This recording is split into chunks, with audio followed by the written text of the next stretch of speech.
Hello,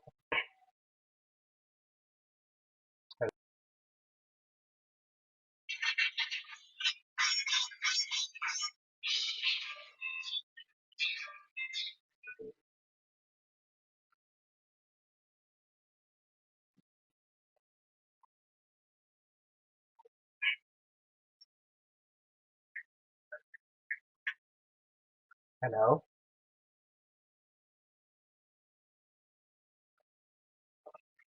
hello. Pay attention to this important discussion we are to have tonight. Yes, the world has now moved to a very digital form.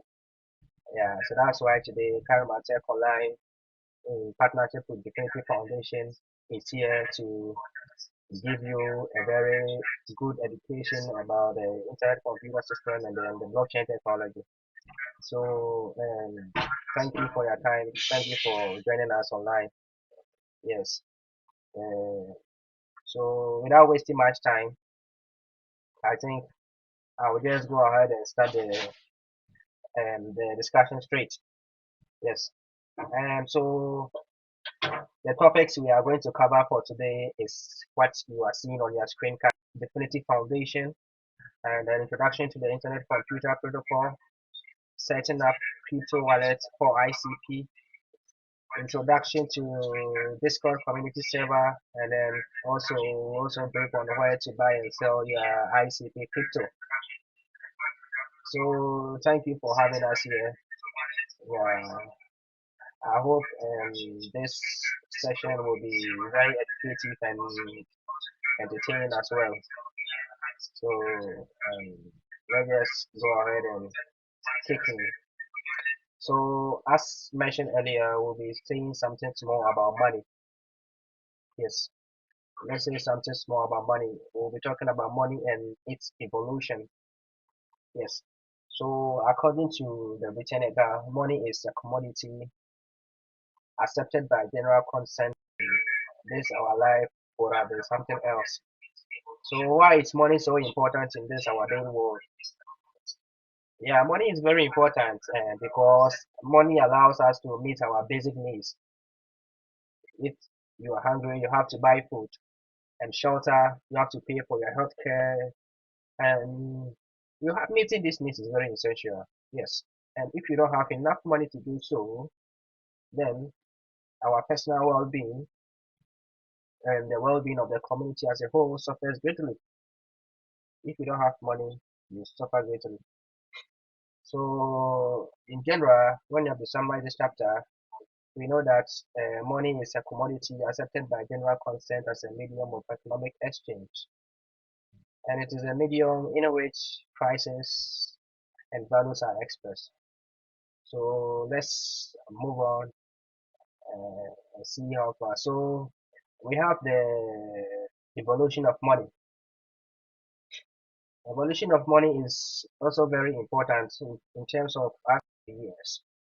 But before both fiat and digital currency, money was simply barter. Yes, when we say barter, we'll talk more about that.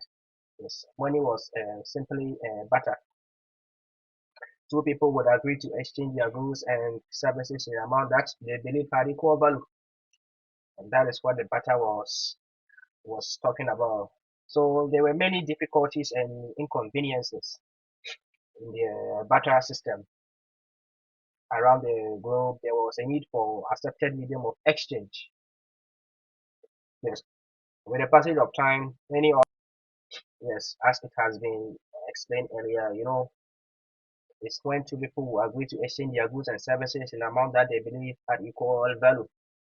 Yes, in the barter trading, someone will carry a fowl. Let's say you have a cat, and I also have a fowl, and I need a fowl, and I don't have. I have my cat. I will carry my cat and come to you, and that's I need this your fowl. If you weigh the value of the cat and you compare it with the fowl, and you think it goes, then it means we'll have a very good trade. It means I'll exchange my cats and then you give me your fowl. And that is how come the barter trading started. So as we move on, we got to reach realize that the barter trading was actually not very good. Stamp with a logo, with uniform, weight and value was guaranteed. Yes, you see, when you look into the local currency coin, you see that it has a logo. It has been designed in a way that it will be attractive to be carried around and also use it in your daily goods. And up to now, I believe the physical update, the coins are still in active use. So from the coins aspect, now we now came back to the paper money. We now came back to the paper money. And paper money has been good, and it is good, and it has been good always. The paper money, the emergence of paper money is a significant milestone in the evolution of money. On the pattern of the London gold slave, many banks began, of course, technology was moving. So it came to a point just somewhere 1994, they introduced the electronic money. The electronic money has come and it's in existence, and it is one of the common ways that most of the people around the world are now patronizing. Of course, all kinds of debit cards, credit cards, ATM cards, and smart cards are the examples of electronic money. Electronic money is not legal tender money, of course. So, after all these emerging technologies, we had the last part of money, which is the cryptocurrencies. What is a cryptocurrency? And until now, it is the last stage of the evolution of money. I must say, the last stage of revolution of money. Until generations come and also discover a new, I mean, form of money, then this cryptocurrency will be the last evolution of money. Cryptocurrency and crypto wallets, and then you now exchange them for a real cash. Yes. So these are basically the evolution of money. So as I said earlier, the evolution of money started from bartering. From bartering, we moved to physical objects and paper money, gold, credit cards, electronic money, and cryptocurrencies. So as we talk about this, we now move to the concept of blockchain technology and then the cryptocurrency as we're talking about. So without wasting much time, this is actually introductory lesson. So we only cover the basis of the cryptocurrency and then the blockchain technology to invest in the cryptocurrencies. There is emerged cryptocurrency, how to invest with them, and in fact, it's a very good thing. So now let's go to the introduction part of the um, blockchain technology and cryptocurrency.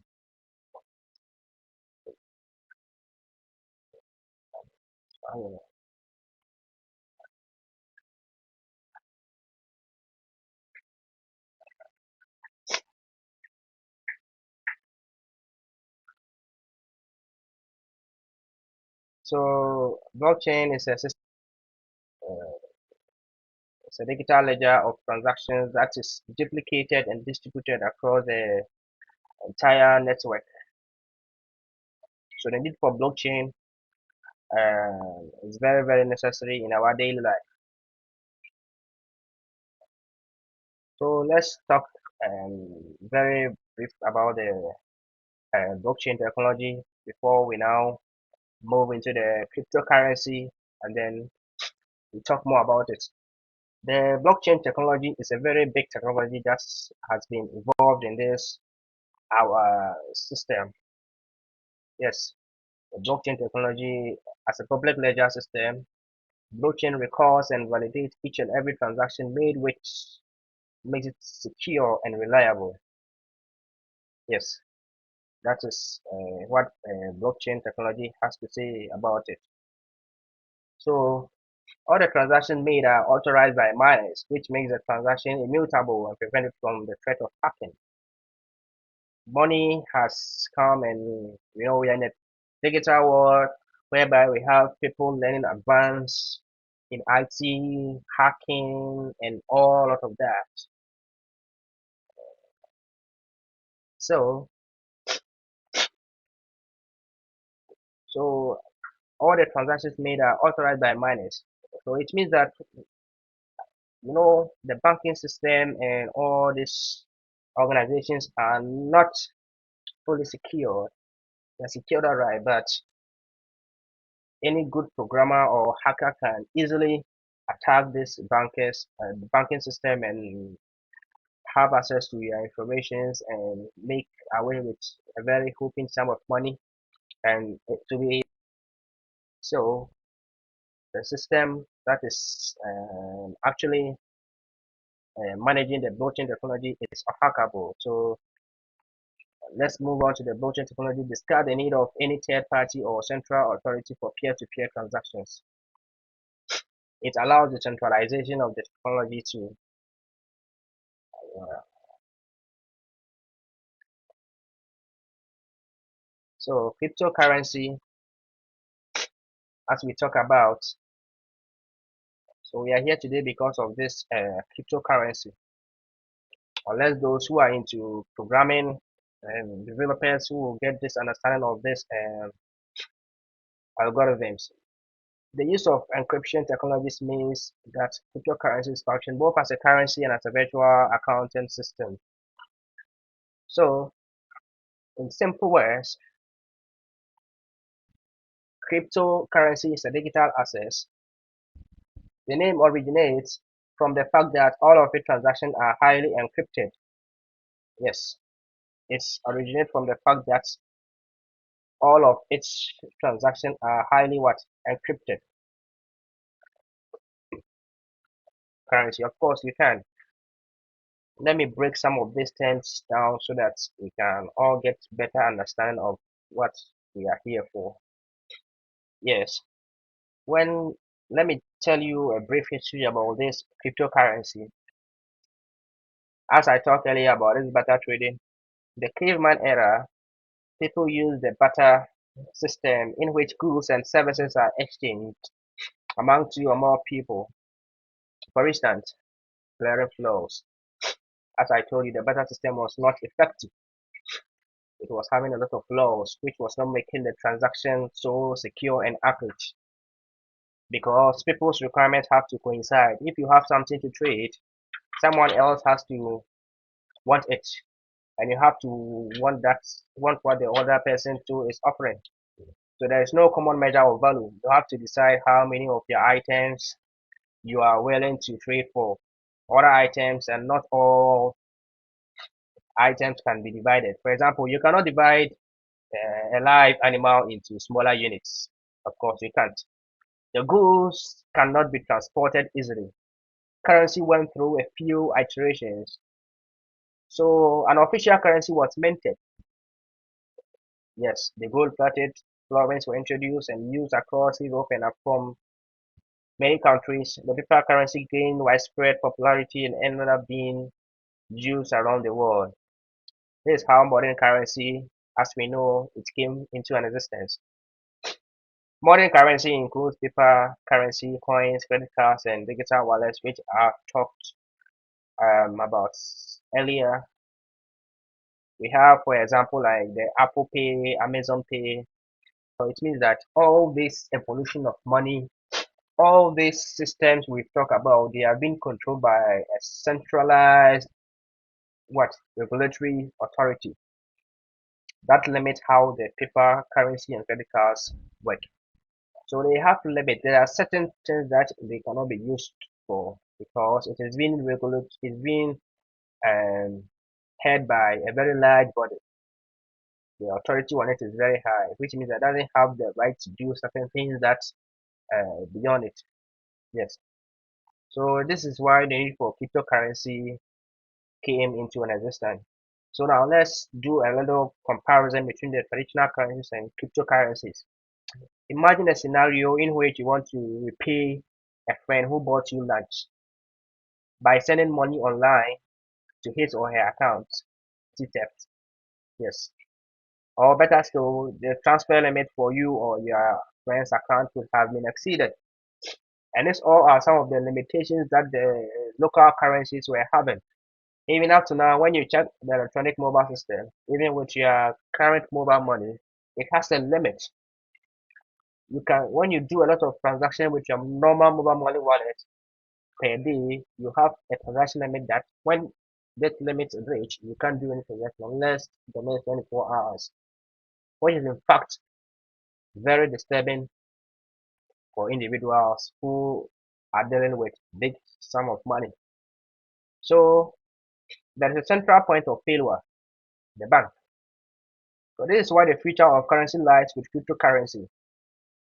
Now imagine a similar transaction between two people using the Bitcoin app. A notification appears asking whether the person is sure he or she is ready to transfer Bitcoin. If yes, processing takes place. The system authenticates the user's identity, checks whether the user has the required balance to make the transaction, and so on, and that's done. The payment is transferred and the money lands in the receiver's account. All of this happens in a matter of minutes. Cryptocurrency then the Bitcoin, the Litecoin, the Ethereum, the Zcash, the Dogecoin, and the current Internet Computer System, which is the ICP. And a new cryptocurrency crops up every single day. Of course, every day there are developers that are trying to come into the market with a lot of cryptocurrencies because that is the future. Considering how much growth they are experiencing at the moment, there is a good chance that there are plenty more to come. Of course, currently we have 1,600 cryptocurrencies that has emerged in the system, and each and every day developers try to bring more cryptocurrencies on board. So the cryptocurrency is one of the safest place to do transaction. It is not been regulated by any central authority.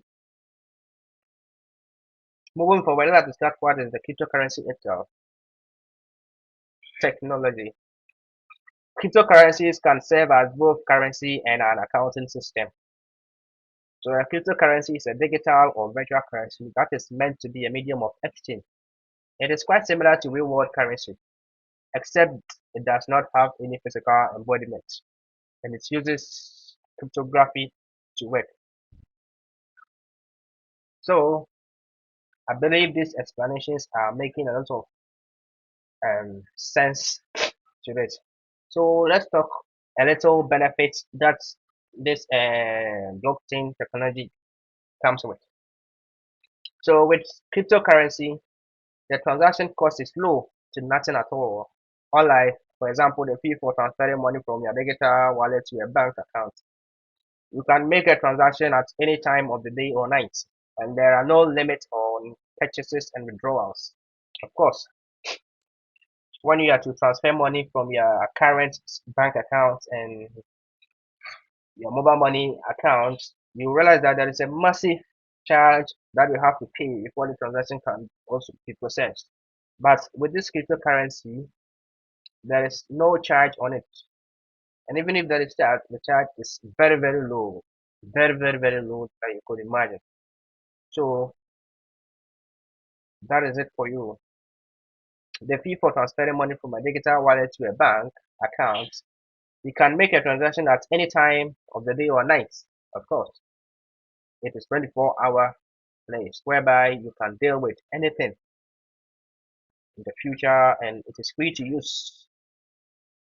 Unlike setting up a bank account which requires documentation or paperwork, when you are going to open a bank account, you see you have to they have some aid requirements. They also have documentation. So you'll be asked to bring this utility bills and this documents for before your bank can process your account for you.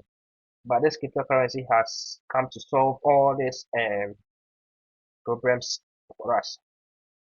So a digital payment known as cryptography doesn't rely on banks to validate transactions. Of course, this peer-to-peer technology makes it possible for anybody anywhere to send and receive payment. So there are some examples of cryptocurrencies here. Yes, the first cryptocurrency to be launched was the Bitcoin, and currently its price worth 20 Ethereum. Ethereum price is currently 1,375, and then we have the Tether, the USDT. The USDT is actually a stable currency. There are a lot of stable currencies. We have the USDT, we have the USD coin, we have the Binance USD. They are all stable coins. When you say the stable a currency is stable, it means that its ratio to the dollar is the same. It means when you have one Tether, which is one USDT, when you convert it to dollars, it is the same as one USDT. So mostly people like to trade in the stable currency since um, the risk level is very low. Of course, people like to trade in Tether unless otherwise there is a depreciation in your currency, your local currency rate. That is when you're gonna have a risk. And then we have the BNB price, and then we have the Cardano. We have the Cardano, which is the 0.4325. Yeah, this price is actually equivalent to zero point 0.4 when you are selling to the global market. So that is more about the cryptocurrencies. So you have to understand all this so that you can, notwithstanding, we have the last one, which is the internet, which is the internet computer. That is the ICP. That is the ICP, which price is currently at the price of ICP is currently with cryptocurrency. There is no tangible currency, no paperwork, no money to place within a physical wallet or purse. Cryptocurrency exists on the blockchain, and there is no physical manifestation that the user touches. However, there is still need for individuals and organizations to understand ownership of cryptocurrency assets and to be able to know how much is held, much like a bank account provide a bank balance. A crypto wallet provides a way for users to validate an account's balance, provide visibility into how much cryptocurrency, into how much approach that is similar in concept to how traditional bank accounts enable users to conduct transactions. For many users, a crypto wallet is a primary mechanism for managing cryptocurrency balances. Yes, just as you have your bank account, you always have the ability to check your wallet any point in time. If you want to transfer money, it's through your wallet. You go then transfer the money. Whatever you want to do is through the crypto way. Before you can enter into the crypto market, you need to have a wallet. This wallet will help you to manage your cryptocurrencies, help you to send and receive cryptocurrency. Of course. Oh, that's just the end of the tutorial. So there are a lot of cryptocurrency wallets in the market.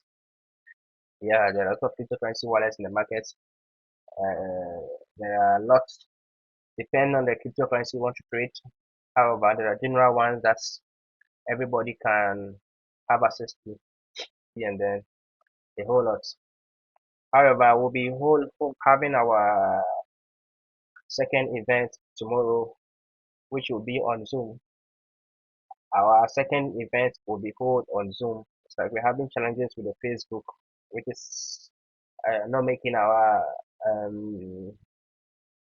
as this tutorial was planned. Yeah, so tomorrow event is going to be held on what in a closed Zoom meeting whereby you can have a live interaction, whereby the chance to also ask questions and all have a lot of discussion online. So we have a WhatsApp group that we created. I hope most of you are inside. So the links and everything shall be sent there. Paramount Online and DFINITY Foundation. So thank you very much. for your time. Thank you.